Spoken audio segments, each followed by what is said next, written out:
Amigos y seguidores de este apartado rincón del espacio-tiempo cibernético.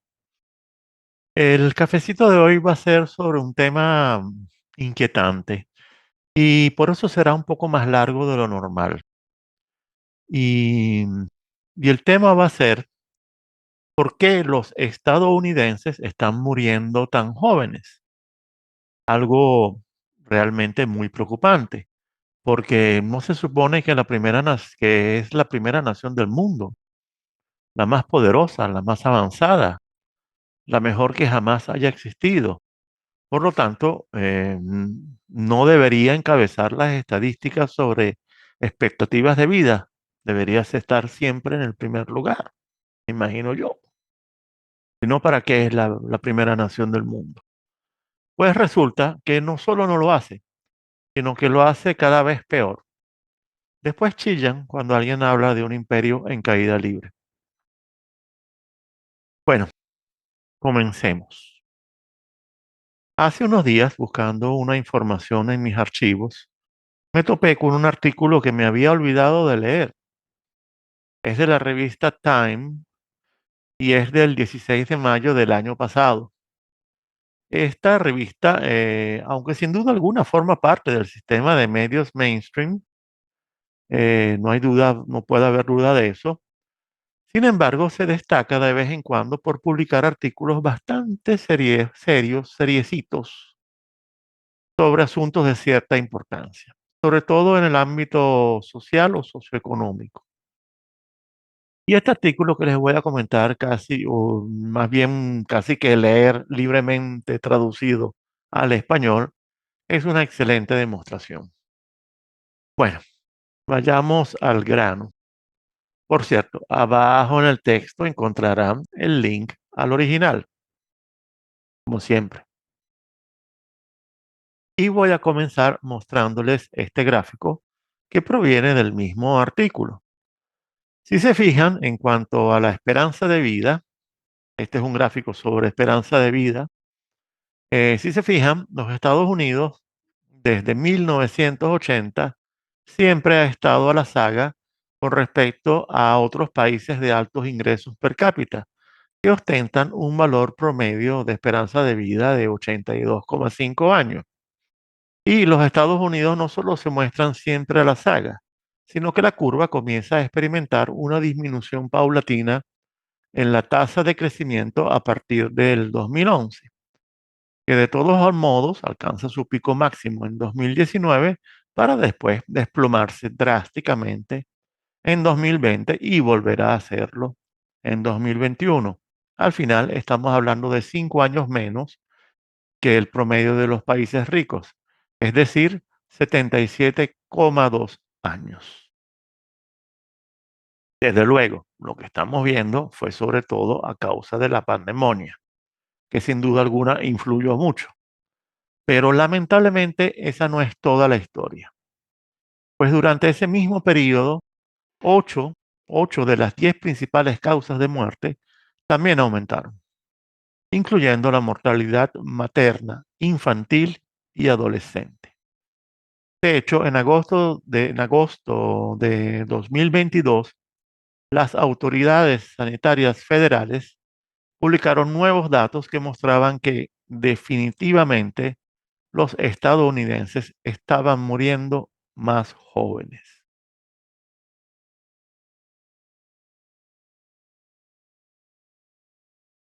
Ahora bien, en el año 2013, un informe histórico titulado Vidas más cortas, peor salud, cuyo link encontrarán abajo en el texto descriptivo, documentó por primera vez una desventaja sanitaria generalizada en los Estados Unidos y un déficit en la salud y en la esperanza de vida de los estadounidenses en relación con otros países de altos ingresos. Es más, en algunas mediciones como la de las muertes violentas entre los varones entre 15 y 24 años, la divergencia con otros países ricos comenzó a crecer ya en la década de los años 50, señores.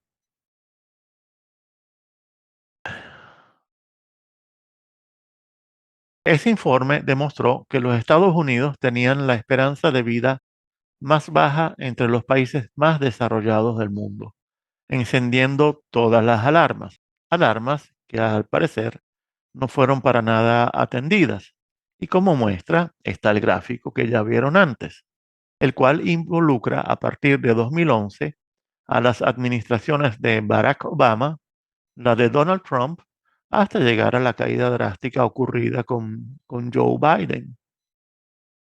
Y hay otro informe fundamental publicado en 2021 llamado Tasas de mortalidad altas y crecientes entre los adultos en edad laboral, que también encontrarán abajo en el texto descriptivo. Y este informe mostró que las tasas de mortalidad en los Estados Unidos han aumentado en la mediana edad de 25 a 64 años, que son los años principales para la formación de una familia, la crianza de los hijos, el cuidado de los demás y el empleo. Pero más sorprendente aún es el aumento de la mortalidad entre niños y jóvenes estadounidenses entre 2019 y 2021, que representa una crisis profunda. Y aunque el informe no predice las condiciones de mortandad futuras, que probablemente cambiarán, las tasas de supervivencia actuales indican que uno de cada 25 niños estadounidenses de 5 años de edad no llegará a cumplir los 40 años. Ahora bien, las razones detrás de estas tendencias francamente alarmantes son muchas y se podría argumentar que son exclusivamente estadounidenses. Y en el artículo en cuestión se enumeran 5 factores. Y el primer factor, según el artículo, es, y abro comillas, un mal comienzo en la vida para muchos jóvenes estadounidenses. Y cierro comillas. Y es que más allá de los últimos datos sobre el aumento de la mortalidad pediátrica, está claro que Estados Unidos le está fallando a sus ciudadanos más jóvenes en múltiples frentes, desde hace al menos una década. Las comparaciones transnacionales del bienestar de niños y adolescentes entre los países más ricos muestran que Estados Unidos ocupa el último lugar o uno de los últimos lugares en la mayoría de las mediciones. Dichas mediciones incluyen el bienestar material, la salud y la seguridad, los comportamientos y los riesgos, la educación, la vivienda, las políticas favorables a la familia y la protección social. Además, los análisis de los niveles generales de gasto social por país muestran que, en comparación con otras naciones de altos ingresos, Estados Unidos se distingue, atención con esto, se distingue por cómo gasta, no por cuánto gasta. Lo que pasa es que el gasto estadounidense es muy desbalanceado en su distribución y se destinan menos beneficios a los niños, a las familias y a los desfavorecidos. Además, los últimos datos muestran que los niños estadounidenses se encuentran en medio de una crisis de salud mental cada vez más profunda, con un mayor acceso a armas de fuego y, y opioides, sustancias opioides, que aumentan las tasas de suicidio, homicidio y muerte por sobredosis. Y oigan esto, señores. A partir de 2020, las lesiones relacionadas con armas de fuego superaron a los accidentes automovilísticos como la principal causa de muerte entre los jóvenes de entre 1 y 19 años de edad. ¿Qué tal?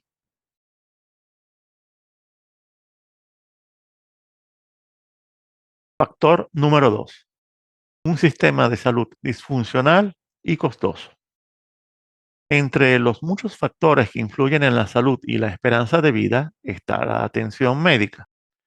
Y Estados Unidos es conocido desde hace mucho tiempo por tener uno de los sistemas de atención médica más complejos, fragmentados y costosos del mundo.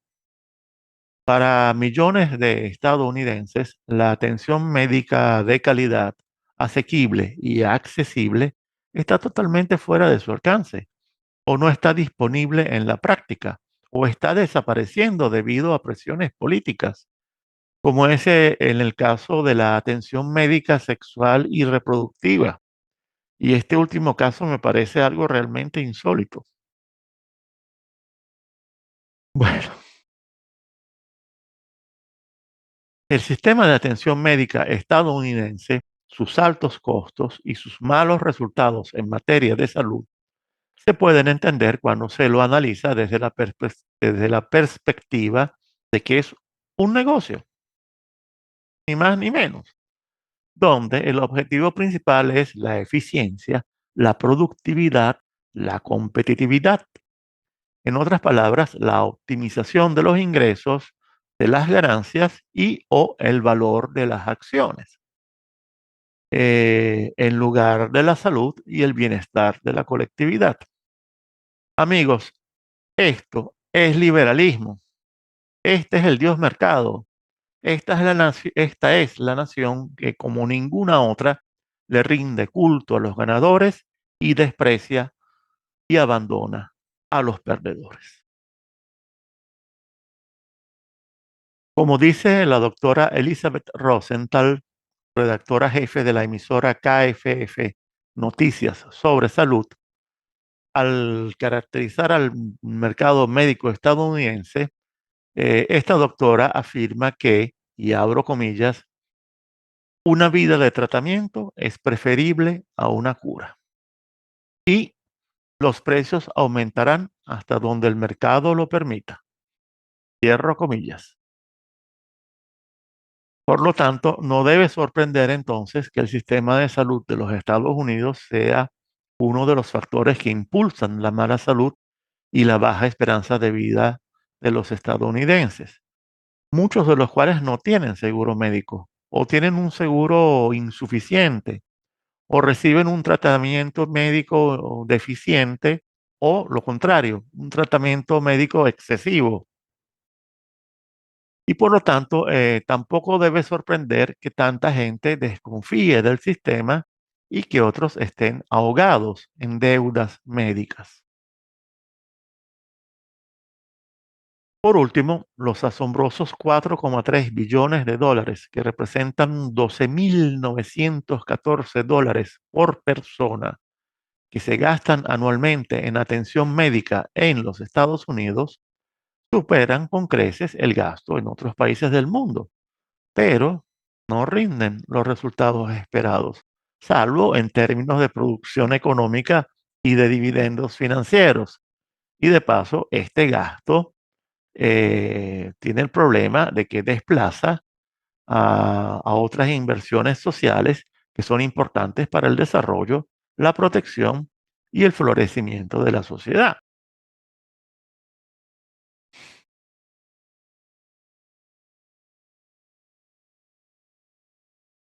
Sigamos con el tercer factor. Sistemas sociales que socavan el bienestar y aceleran la desigualdad. Más allá de la atención médica, hay otros aspectos de la vida y de los sistemas impulsados por políticas públicas que están comprometiendo la salud y el bienestar de los estadounidenses.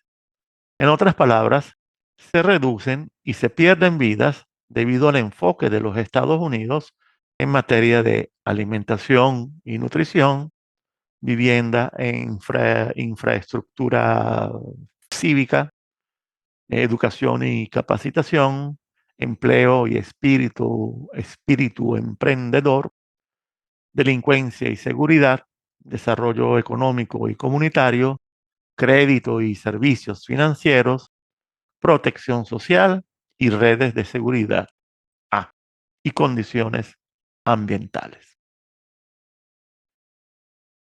Los análisis que se han hecho de la mayoría de estos sistemas suelen llevar a dos conclusiones sorprendentemente consistentes. Uno, están perpetuando o acelerando la desigualdad.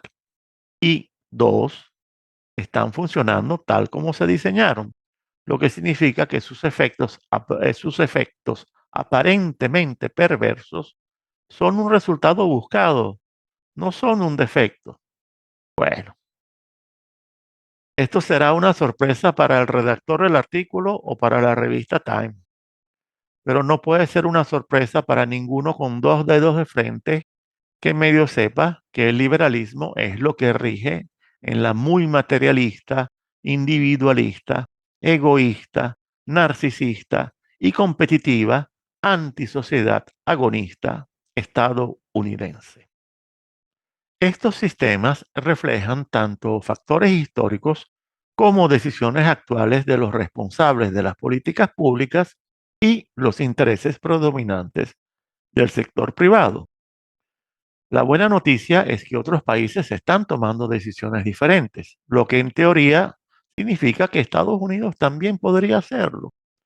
Y en ese sentido se podrían regular y controlar los aspectos comerciales que afectan a la salud pública, sobre todo actividades del sector privado que afectan el establecimiento real de una sanidad pública universal al impedir la adopción de un sistema sanitario social de alcance nacional, con sistemas de atención genuinos y de calidad, y adoptar una agenda de salud en todas las políticas públicas, a ser definida por los Centros de Control de Enfermedades, adoptando, y abro comillas, un enfoque colaborativo que integre y articule las necesidades y exigencias del sector salud en todos los sectores para mejorar la salud de todas las comunidades y personas.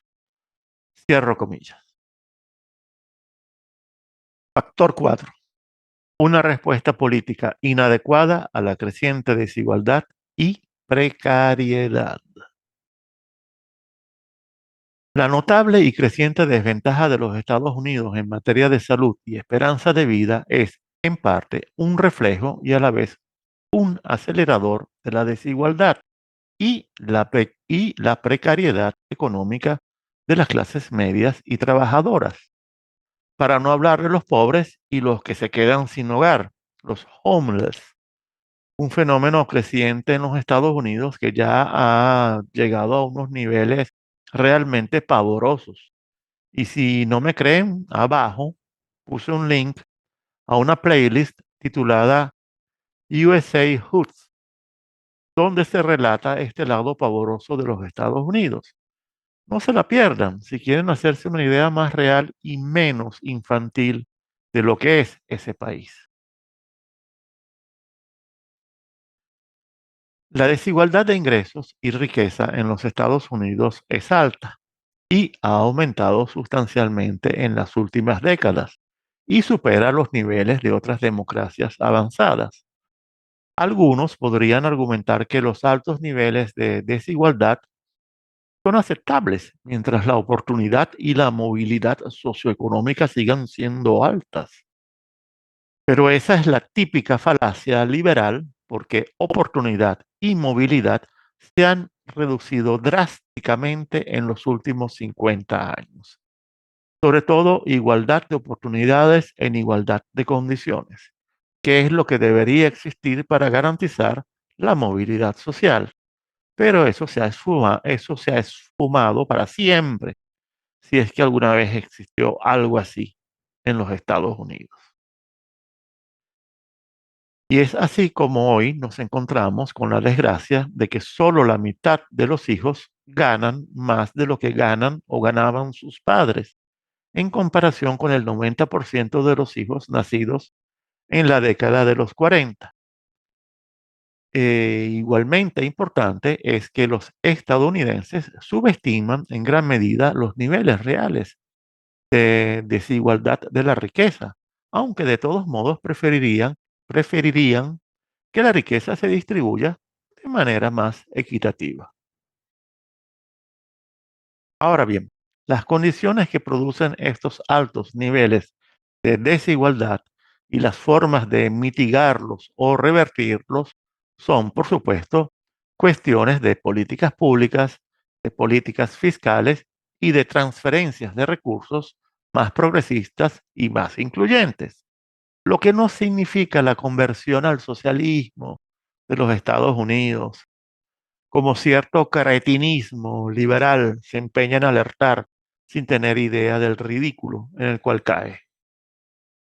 Y aquí no hay que olvidarse que la clase media, la protagonista del sueño americano, del American Way of Life, lleva décadas sufriendo un bajón en eso que los liberales llaman calidad de vida. Por lo tanto, cualquier operación liberal de precarizar a la antisociedad estadounidense es también una operación de compresión de las clases sociales que hace aún más dramáticas las desigualdades en la distribución de la riqueza y en su concentración inexorable en cada vez menos manos. Un proceso que poco les importa a las élites remediar porque no solamente odian al pueblo, sino que en el fondo desean su exterminio para liberar a la tierra del cáncer humano creado por Dios a su imagen y semejanza. Y ni hablar de que la gente llegue a vieja. Los ancianos son improductivos, son un lastre, una carga. Su vida no vale nada.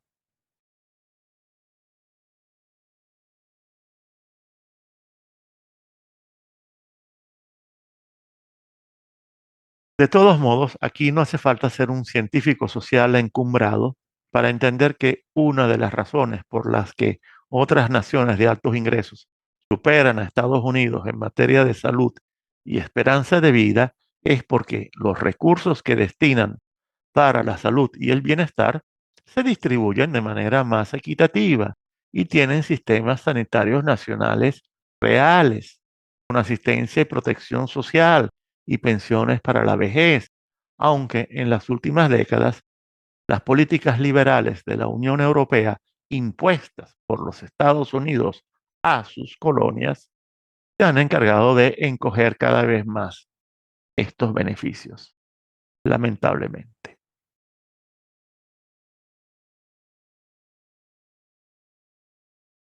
Bueno, amigo, vamos con el último factor, el quinto, el cual tiene que ver con el siempre repugnante racismo estructural de los Estados Unidos, que es una realidad innegable, al cual habría que agregarle la existencia de un verdadero capitalismo racial. Factores ambos que son una fuente permanente de injusticia, exclusión y tensión social. Aunque hay que decir que la desventaja sanitaria de los Estados Unidos realmente afecta a todos los estadounidenses, incluso a los privilegiados.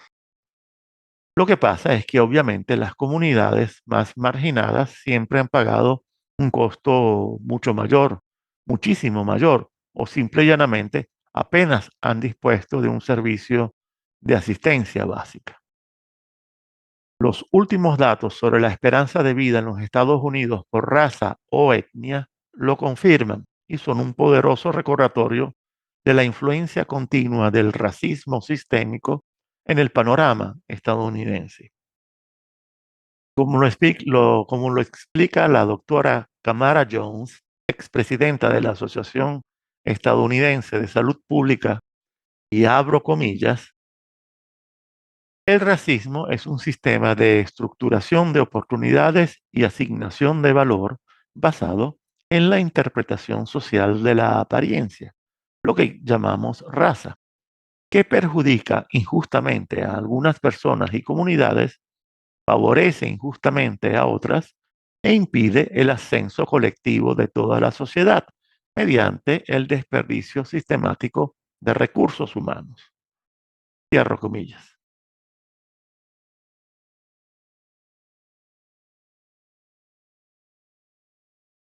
Por eso es que yo hablo de antisociedad agonista, porque sistemáticamente se busca la exclusión de enteros sectores de la sociedad al impedir la igualdad de oportunidades en igualdad de condiciones, que es la clave para acabar con el fenómeno de la segregación y la marginalidad social. Y al mismo tiempo, esto ocurre dentro de un marco de injusticia y tensión social que fomenta el odio, la agresividad, la confrontación y al final el conflicto social. En cuanto al concepto de capitalismo racial, esta afirma que la explotación basada en el racismo y la acumulación de capital se refuerzan mutuamente. La idea se atribuye a Cedric Robinson, quien sostuvo que el desarrollo, la organización y la expansión de la sociedad capitalista se encaminó esencialmente por direcciones raciales. Cedric Robinson fue un académico estadounidense que dirigió el Departamento de Estudios Negros y el Departamento de Ciencias Políticas de la Universidad de California en Santa Bárbara. Ahora bien, la admisión de la existencia del capitalismo racial como expresión del racismo estructural estadounidense es fundamental para no caer en narrativas demasiado simplistas que culpan a personas y lugares por sus malas prácticas de salud. Por ejemplo, en eso que llaman el profundo sur, los estados sureños. Allí, por ejemplo, existen políticas y prácticas aparentemente neutrales en cuanto a la raza, pero a menudo son engañosas y perpetúan un legado duradero de racismo, protegiendo la salud de algunas comunidades a expensas de otras. Y el artículo describe un ejemplo realmente fascinante, que es la prohibición que el Departamento de Agricultura del estado de Florida le impone a los productores de azúcar, que es la prohibición de quemar caña de azúcar cuando el viento sopla del este, en un esfuerzo por proteger a las comunidades más ricas y blancas de sus humos tóxicos.